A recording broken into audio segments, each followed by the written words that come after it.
Hello, je tenais juste à t'encourager dans ta marche personnelle avec Dieu. C'est pas toujours facile quand on marche seul et que l'on doit se battre pour soi-même et pour tous à la fois, mais c'est là que naissent les grands leaders, dans la difficulté et non la facilité. Si toi aussi tu as besoin d'échanger, de partager ou même de conseils, n'hésite pas. Je ne sais pas si tu as des amis dans ta nouvelle église qui sont avec toi et avec qui tu peux partager. En tout cas, comme dans le business, crée ton réseau d'amis qui partagent la même foi que toi et qui te font avancer et aller plus loin.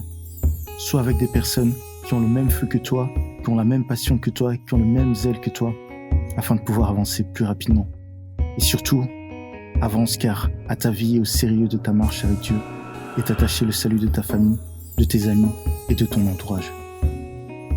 Salut l'Ecclésiaste, je te remercie pour ces encouragements. Dieu sait combien je suis en train de batailler dans cette nouvelle vie. J'ai mille et une questions et tellement envie d'avancer, et à la fois, quand je veux chercher la face de Dieu, je vis tellement de combats intérieurs. C'est comme si j'appartenais à deux mondes et qu'ils se battent l'un contre l'autre.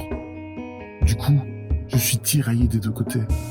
Au fond de moi, je sens que j'aime Dieu, mais aussi, je vois combien je suis en proie à de mauvaises attitudes ou comportements. Je emporte vite avec ceux qui me cherchent. Je me dispute avec mes frères et sœurs dès qu'ils me manquent du respect. Je sens en moi un fort orgueil, tellement de choses qui ne sont pas en accord avec une vie de piété. En ce qui concerne l'Église, je n'ai pas encore d'amis proches, mais je commence à avoir plus d'affinité avec certains. Parfois j'ai l'impression d'être vu comme un pécheur qui est moins bon que les autres, mais je fais tout pour passer outre et ne pas tenir compte de cela. Je viens pour prier et plus en apprendre sur Dieu, et je reste également ouvert à toute nouvelle amitié.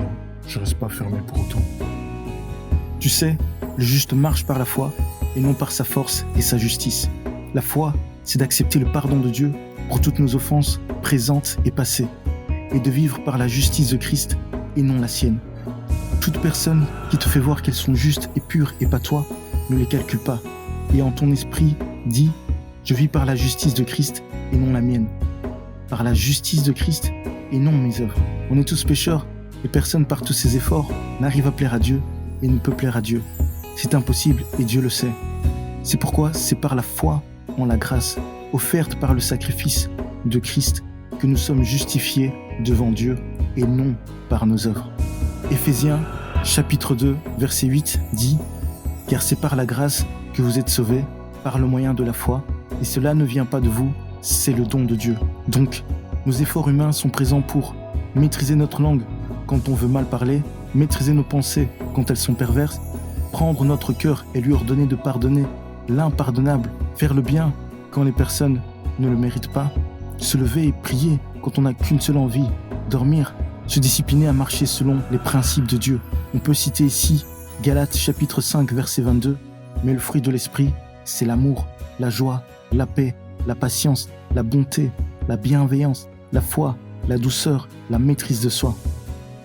En d'autres termes, nos efforts ne seront pas suffisants pour y arriver parfaitement, mais ce n'est pas grave. Dieu a besoin que nous fassions cette part qui est la nôtre, donner le meilleur de nous-mêmes. Ensuite, par son esprit en nous, il commence à faire naître une nouvelle nature.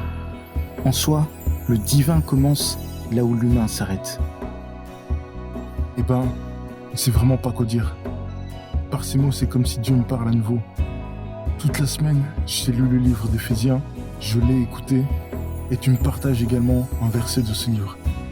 J'ai observé que c'est souvent de cette manière que Dieu veut s'adresser à moi.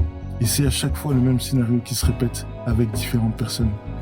En tout cas, je n'hésiterai pas à te contacter si j'ai l'une ou l'autre question à l'avenir. Je te remercie. Je t'en prie.